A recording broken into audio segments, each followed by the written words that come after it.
Welcome to the Eastgate Podcast. This is Let's Talk About It with Lawana, Schrieffer, and Nate Prepelka. We dive into tough questions, real-life challenges, and what it means to walk with Christ. In this episode, we talk about joy, peace, and love through the holidays.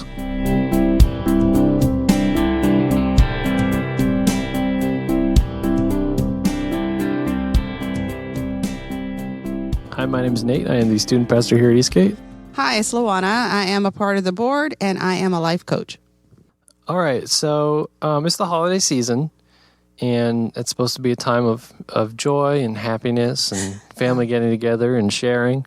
But that's not always the reality for some people. That is true. So that's what we're going to be talking about today. And I wanted you to bring up, right now you're going through a, what is it? It's called Peace Through the Holidays. It's a 4-day event that we meet right here at Eastgate, and we are going through this week on the 9th of December. We're going to be talking about navigating the holidays when life is challenging. Because just because it's December doesn't mean life is perfect. And so how do you navigate when everybody and everything, every song and every commercial and every movie and every book is telling you you should be happy and things should be great, and it's just not the case? So that's what we're working through. Right. And you mentioned some examples. I don't remember, but things like, maybe there's someone who's struggling to pay bills. Yeah. Maybe someone has relative in the hospital during this time, stuff like that. Yeah. It's life's in the holiday season. So we want to encourage people that if you're not having the most joyful time, that is okay. That if you're struggling or feeling challenged or feeling like your expectations cannot be met, that's okay too. Like, you're still allowed to have your whole real feelings, even though it's the magical time of the year.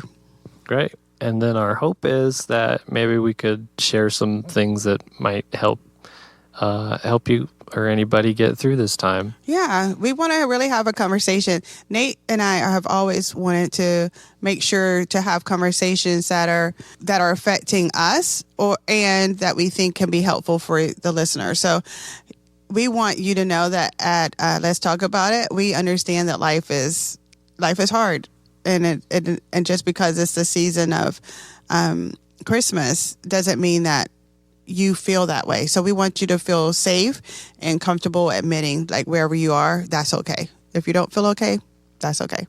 Right. So let's talk about life being hard. Okay. All right. Let's talk about life being hard.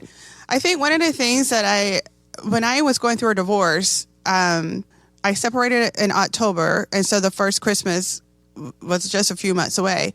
And life was already feeling so overwhelming because it's a rendering, it's a tearing of your reality when you're going through such a big change. And now you're facing with, I have 4 kids, and the oldest was only 14. So 14, 12, and 9. And there's this Christmas. Do you pretend like everything's okay when nothing's the same? Do you try to keep all the same traditions? Do you acknowledge that things are different and Christmas is going to feel different because you guys aren't feeling like you normally do for Christmas, and resources are changed. You might not have as much money, and you can't think, and you're just overwhelmed. And that was the first time I really realized that our perspective of things, especially around December, is built in because there's such a high expectation that this is the most wonderful time of the year. Now, what do you do if your life is not feeling like the most wonderful time of the year? And I think the first thing you do is you accept the reality that you are actually in, and that takes off a lot of stress and pressure and anxiety to try to create something that is not honest. Right. You're not trying to put on a mask that, like, I'm happy. You're taking it off and saying, I'm having a rough time. This sucks. Yeah. Yeah. Yeah. I think when you embrace the actual circumstances or the actual feelings that you have, it is more free than when you resist and you try to fake it till you make it. That is not really a healthy mental health way to look at things. You want to be honest with yourself, and that allows your kids and anybody else to be honest too. So no one is also carrying the hurt or the pain or the challenge and trying to pretend. Pretending is it costs, right? And it is heavy. So you get to be honest. So we did, what we did the first year is a friend called me and she said, you know what? Let's change your whole Christmas. Their dad's not going to be there. It's not going to be the same like it has always been. Let's change your circumstances. Let's just change everything. So she invited us to come spend the holidays with them in North Carolina. And so it was a whole change. So you're not missing certain things in your same environment. Your whole environment's changed and you're having a whole totally different experience because now you're with your friends, you're doing different things. You could be creating different traditions or even just different memories. And so it's not like it took the pain away, but it helped you focus on not what you don't have, what's not like it used to be, and you got to focus on something totally new. So that did kind of give you a little space, a little breathing room. I think my kids really enjoyed it. Not that they didn't miss their dad, but it wasn't like we're just sitting around a table with a big missing thing, like we were doing something else. So that was really helpful. It's just changing. It just helped change the perspective when we did something totally different. So one of the things that I was talking to Nate about was, how do you do joy, peace, and love when that's not how you're feeling? Like it just feels so far away sometimes, through divorce, through financial stress, through loss, through, somebody just told me they just lost their job, like 2 weeks ago. Like we're walking into the holidays where you're supposed to be having these big dinners and being able to give people gifts and all this stuff. And now you're facing a very big financial strain. Like how do you do joy, peace, and love? And so I really wanted to talk about how one of the things that I've realized is that we have to change our perspective, which means just that we are looking at all these external things. We're getting all this input from movies and music and advertisers that this is what Christmas looks like. And we have to change that perspective, instead of being outside of ourselves, that we can find joy, peace, and love if we buy the right gifts, if we have the right food on the table, if we wear the right clothing. We have to realize that this is going to have to come through God's perspective. And our relationship with God is how we'll be able to maintain or manage joy, peace, and love, even in the midst of a challenging circumstances. Right. I often find that the promise of Christmas and what this time brings that is sold is so fleeting. Yeah. Right. You may find a little bit of joy, a little bit of peace, a little bit of love and stuff, but nothing that latches on and lasts like if you find those things in God. Yeah. It feels like I love how you said that. So they are fleeting. One of the thoughts I had was like, how do you have joy, peace, and love year round? It doesn't have to be formulated through a series of events in a certain month. Like it doesn't have to only come when it's cold and it snows and you get to put up a tree and twinkling lights and you get to buy gifts and have hot chocolate. How can we cultivate a sense of joy, peace, and love throughout our lives, throughout the year, so that it's not so much stress on it magically appearing in December? It's like, oh, this is the month we get to put it on like a coat, Like, what if we are figuring out how to put it on all year?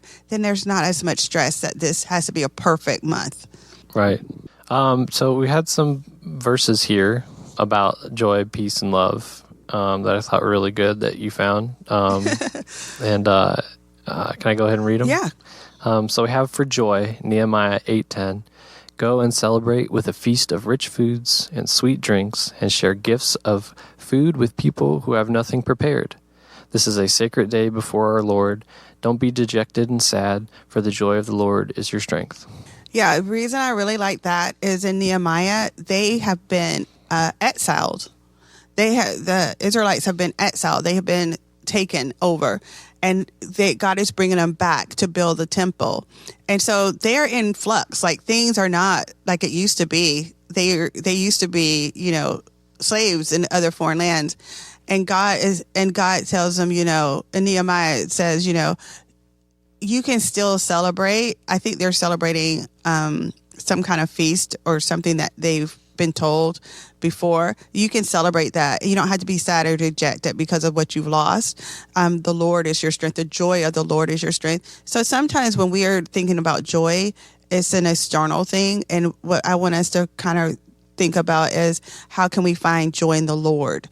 Even if our circumstances are challenging, is there a way that we can feel the joy of the Lord and be strengthened by that? Like, God is and loves us. Like, can we find a way to internalize God's thoughts towards us and find that joy and get that strength to make it through challenging times, especially when it's the most wonderful time of the year? Yeah.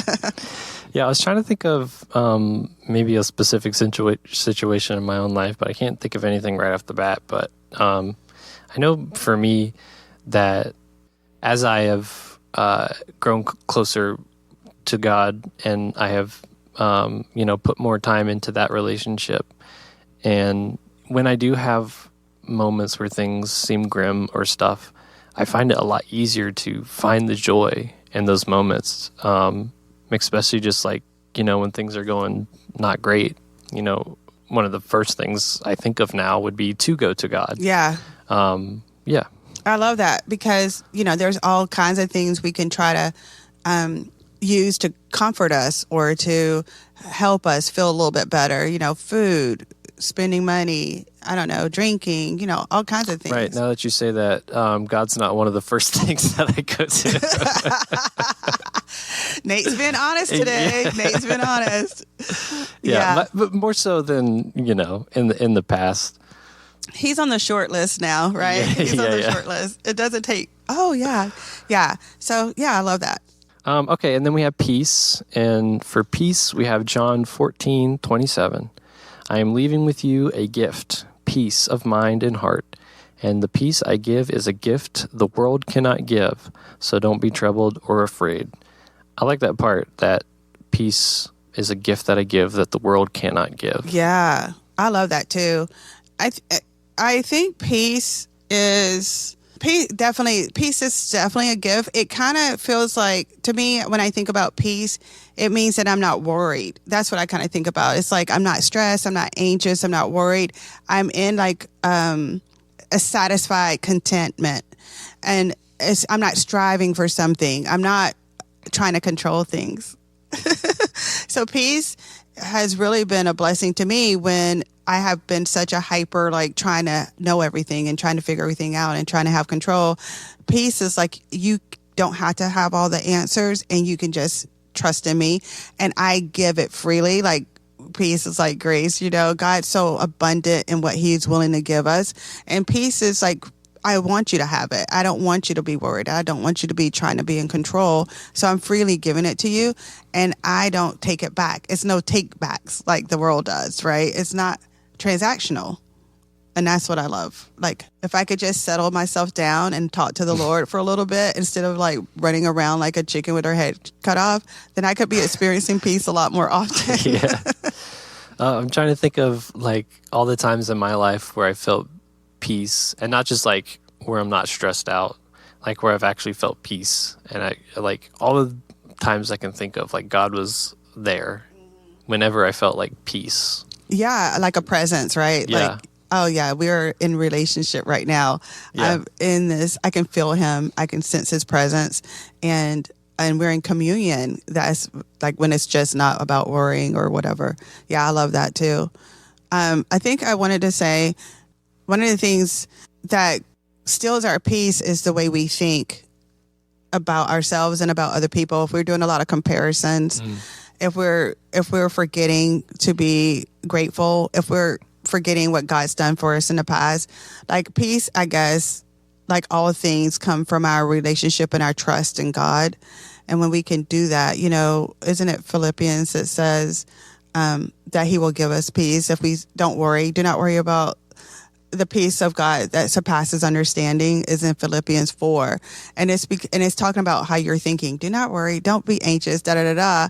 And then it says, pray with thanksgiving and petition and ask God. And then the peace of God that surpasses all understanding will be yours. And it's like peace has to come from a mind that is set on God and not on all the other things that it likes to focus on. Right, absolutely. And then we have love, and we've got 2 verses for this one. Jeremiah 31:3, I have loved you, my people, with an everlasting love. With unfailing love, I have drawn you to myself. And then Psalm 118:29, give thanks to the Lord, for he is good. His faithful love endures forever. Yeah, I talked about this on the podcast before about my journey with a relationship with God versus thinking my behavior was what drove him to do things for me. Like if I was good, then God showed up. And it has really been a lovely year of learning that his character is such that he doesn't fail you. Like his love isn't like our love, where it's like, you hurt my feelings, so you kind of withdraw it, or you don't feel like giving, you don't feel like being loving, so you don't. God's love is based on his character, so it's not something we're earning, and it's not something we can lose. And I love that he tells us that throughout, from the Old Testament to the New Testament, that in Jeremiah is in the Old Testament that I have loved you with an everlasting love, and Psalm is also, but also in the New Testament, it says there's nothing that can separate you from the love of God. And it goes through this whole, not heights or depths, or like it goes through this whole thing of how there's nothing that can separate us from God. So even when we're not feeling it, God is saying that I love you, and we can trust what he's saying. Even if our feelings don't match up, we can trust the character of God and that his love is enduring and is ongoing and is free. And that really can help you navigate any kind of circumstances in any season, is when you really understand the depth of God's love for you. Right. Yeah, it goes beyond just the holidays. I think, this is just a particularly difficult time for a lot of people. I think I sound terrible saying this, but that difficult time can be a good reminder to, focus on these things and God's the joy and peace and love that comes from God. Yeah. I think for some strange reason, as humans, when we are discomfort and some kind of discomfort it's like I'm trying to get your attention. That's when we're like beyond ourselves and we're like, okay, we need help. I need some kind of resolution, or I need some kind of answer. And those circumstances are when we turn to God the most. It's not usually in comfort. It's not usually when life is going good that you're like, oh my gosh, God is just so great. It's like when he delivers you out of something, you think that. I mean, we see it in the Bible. We see it a lot in the Old Testament when we were like, I don't get the Israelites. Like, how could they go back to? But when God delivers them out of Egypt, they've been slaves forever.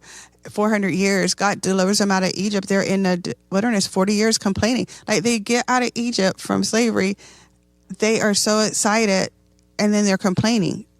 And we do the same thing. It's when we get in discomfort, when life is challenging, when we're asking God to intervene in some way to help us, that we draw closer to him, and then we appreciate it. We're like so thankful, and then time goes by and we forget. We forget again, and it's only when we start entering another season of challenge that I won't say that's not true. If we're not intentional, it's only when we start hitting challenging things that we turn to him. Right. We have to be intentional daily. I was talking to Nate when I got here because I stayed up really late last night. I didn't tell him how late. I was up to 4 a.m. reading a book. And I had to be here at 9. I was up before, and I said, I didn't walk today. And I just was bragging really about that I've walked over 100. I've been walking since June. So I've walked over 100, I think, 70 days. And what I realized this morning was your decisions are either bringing you closer to what you want or further from what you want. And the habit of walking can be undermined in a matter of days if you start making decisions that don't get you out there. Like if you start continually making decisions to be up to 4 o'clock in the morning, then you're sleeping in later, and then oh, I don't have timing. It's so easy. And the same thing happens in our walk with the Lord. It's intentional. It has to be a daily decision to spend time with him. I don't mean you have to like carry a Bible on your head, but you want to be talking to him. You want to invite him into your day to day. You want to put things in front of him. Like, what would you do? Or what would you have me do?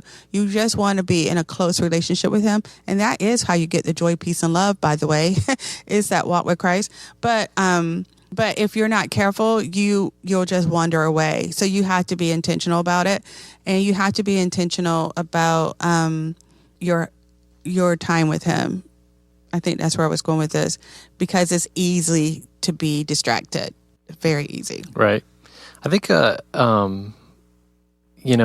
being a husband and being married to another person really puts into perspective what it did for me, what a relationship should look like, and what goes into maintaining a relationship. Rather, I think that I'm still going through it. Going through that experience, that relationship really helped me to put in perspective my relationship with Christ. And like you were saying, being intentional. Yeah. Being intentional to talk to each other, to spend time with each other, to check in on each other. I know that's maybe a little bit weird to check in on God, but I'd like to do that every now and then. Like, hey, God, how are you doing? But yeah, just being intentional and making that time. And it's because it's a relationship. And those are the things that go into maintaining a relationship. Yeah. I love that, because I don't think I ever really thought about it as a relationship until recently. So I love hanging out with my best friends, and I like getting coffee drinks and like walking and talking and just supporting and encouraging and hearing what they're doing. But I never thought about that with God. Like, when that it's not an obligation. He's somebody you want to be close to, and you want to know him, and that changes the game for you when that becomes when you can make that a priority. It doesn't feel like, oh, I got to read the Bible today. Oh, I got to get in my prayer time because that's what Christians do. This is my Christian checklist. It's like, oh my gosh, Lord, did you see that? I cannot believe that happened. Lord, I love that it snowed in Florida in January. Like you're just open and wanting to talk to him. Right. I feel like when I'm like, I get excited about something, or I'm like happy and I'm feeling joy, and I want to go share that with my wife. Yeah. I want to tell her about it.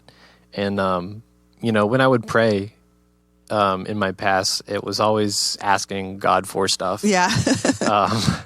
But I've been trying to get into a habit of, when I'm feeling thankful, when something fun is happening, bringing that to God. Yeah. And that's, like I said, that's part of a relationship, and it's caused the relationship to flourish in a much better way, I think. I like that you have a little new baby, because you're having a lot of new experiences, and you're getting to experience a lot of new things. And I think it'll really help shape how you understand how God sees you, because now you have that experience of having a son, and God calls you a son, and you get to share that. Like, you could talk to him about, walking, or, because we have to walk too, and how God has, held our hands as we walk through things or ushered us into something new.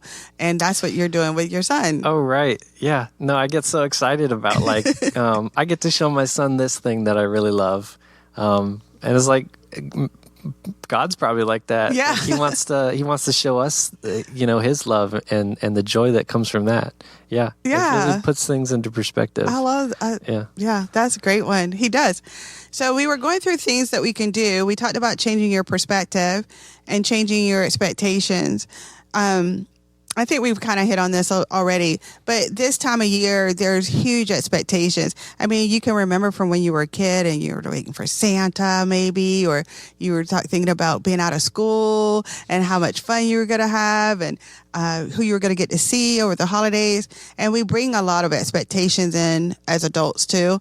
But one of the things I had to learn through my divorce was circumstances change, but God doesn't. So you can still have expectations, but maybe you'll have more peace if your expectations are where you're putting your hope in God and not like in things or certain traditions have to happen. Because life is kind of fluid.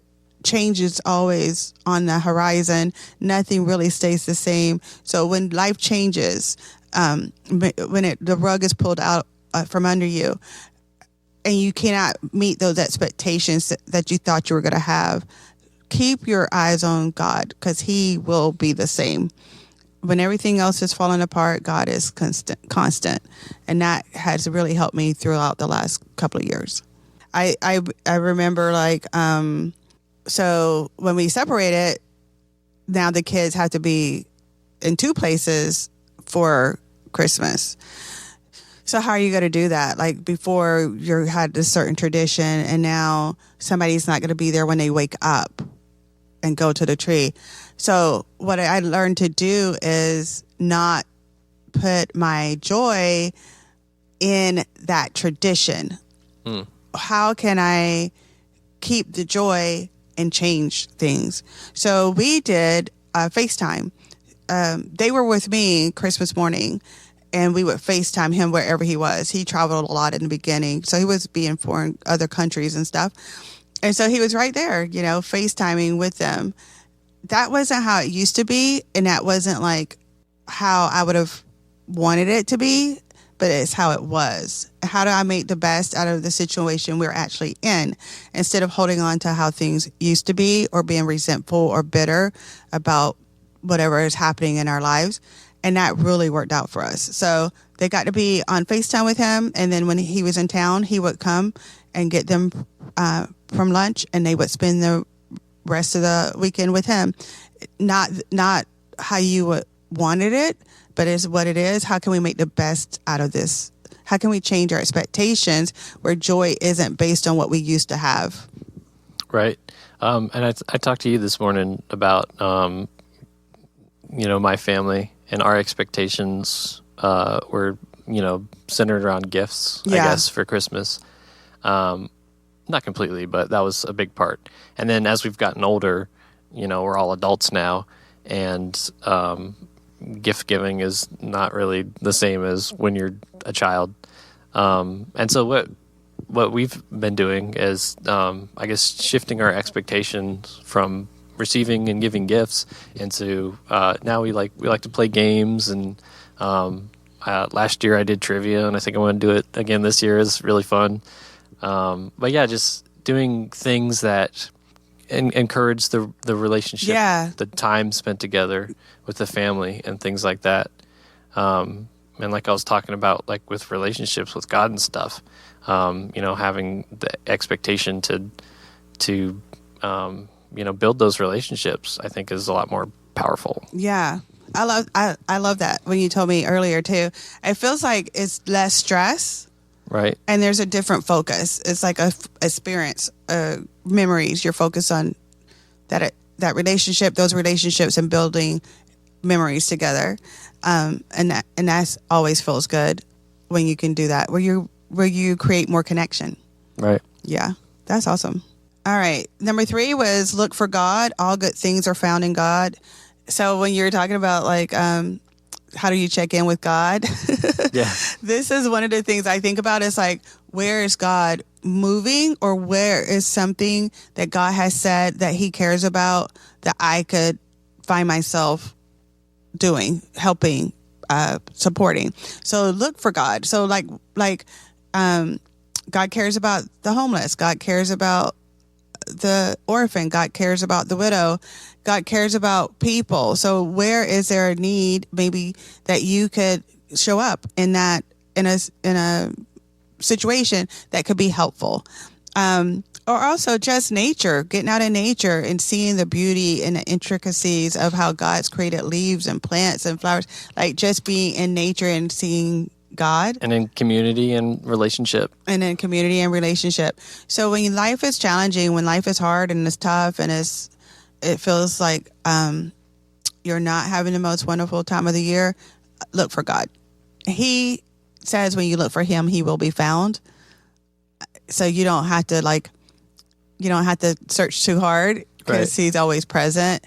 But yeah, look for God. Look for something you could do or somebody you can help or just a way to get closer to him through what he's created. Right. Sometimes though, it's like you can go looking for God and you can find him, but sometimes it's like our eyes can't see him. Yeah. And I think I don't remember who said it. Someone said like God is in hindsight or whatever. We see him in retrospect. Yes. Yeah. I think that too. That is so good.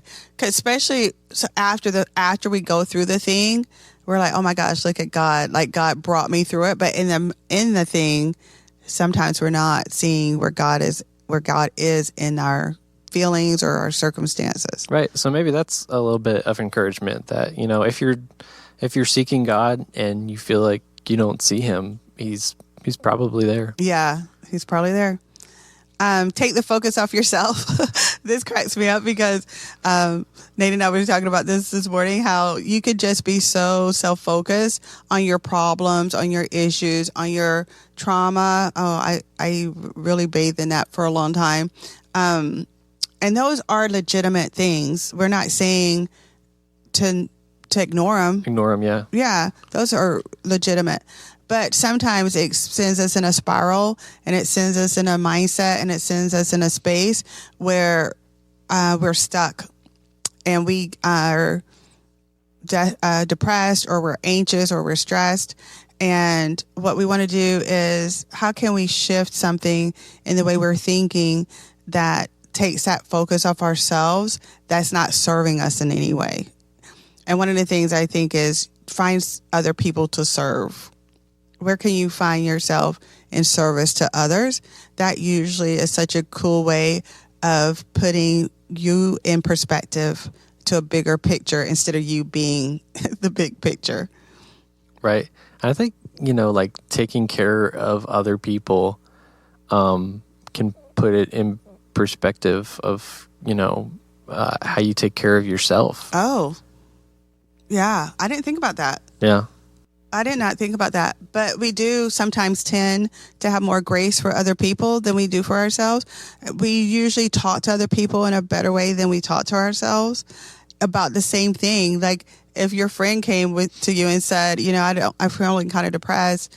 I'm really not sure of much of anything. You're so encouraging. But when you're having those thoughts, you can be condemning and shaming. So I do love that thought that when you're focusing on other people and the way you treat them can help you see that you could be treating yourself better. Right, yeah. Love your neighbor as you love yourself. That's right. Yeah, no. No, I was just thinking, every time I'd hear that, love your neighbor as you love yourself, the question always popped in my head, well, what if you don't love yourself? Oh. Yeah. I heard a long time ago, someone had said, of course you love yourself. You take care of yourself. You feed yourself. But I don't think that really means you love yourself.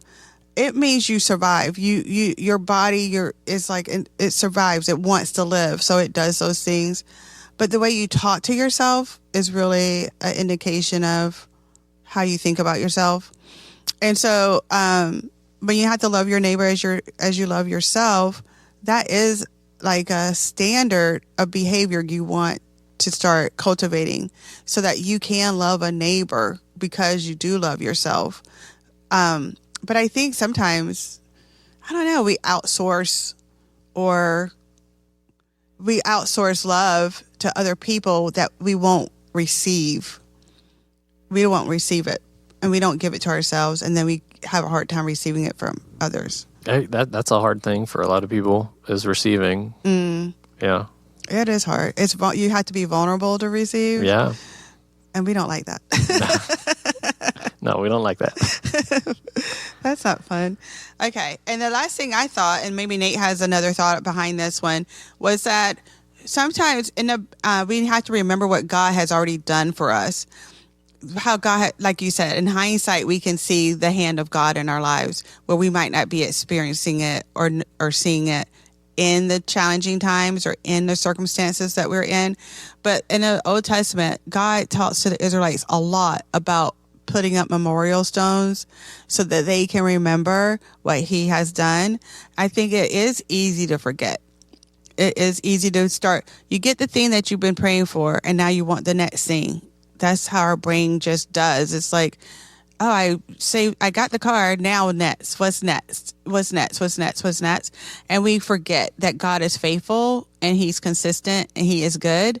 And we see the new giant and we see the new wilderness and we're like scared and frightened.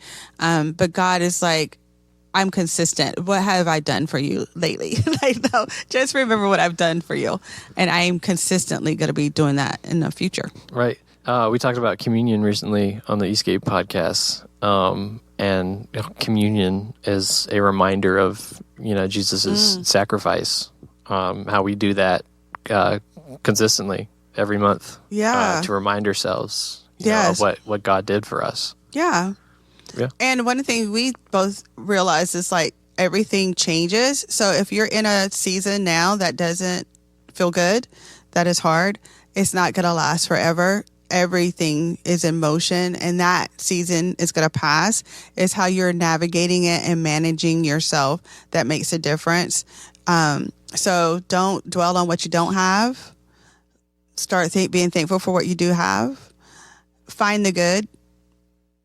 In the mundane, everyday things, there's something. You woke up. That's the first one. Yeah. You woke up. Find people to help. There's something that happens in your brain chemistry with gratitude and helping that helps you too. You probably get more out of it than they do. And trust God with it. In your relationship, build a relationship on trust where you can trust God to be who he says he is. Right. And be honest with God. Yeah. Yeah. Let him know that, it sucks right now. Yeah. I think God wants to hear that. Right. He wants you to be honest with him. Yeah. And, that's part of the relationship. That is part of the relationship. You trust God because he's trustworthy, and you be honest because he's trustworthy. And that is how we lay our burdens down, right? If we're not honest, then we're carrying it all. And Jesus has said, right, my yoke is easy. You can give him, he's died for your burdens. So honesty is definitely one of the first things you need to have. Right. He wants to carry our burdens and take those from us. Yeah. For sure. Yeah. So, holiday seasons, they can be tough. And I hope that, we were able to maybe share some things that might be helpful to get through this holiday season. And I love this conversation in that I think it's going to be helpful for a lot of people. One of the things we want to let people do is be honest about what they're really going through. Right. And we didn't want to come on and put Band-Aids on challenges. Life is hard and it's very challenging, and people are going through some really tough times. So we just wanted to give you space to admit that and let that be okay. You can admit that you're having a hard time. And then just to we want to point you back to the Lord, because this is where the answers are. In your relationship with him is your answers. And there's your joy, there's your peace, and there's your love. So if you're not finding it in your circumstances, just keep your eyes on Jesus and you'll find it. Right. Absolutely. Okay. Merry Christmas, everyone. Oh, Merry Christmas. We'll be back in the new year. We would love for you to be a part of the conversation. If you have anything you would like to add or share, you can leave us a comment or email at egcfpodcast@gmail.com. Thank you so much for listening.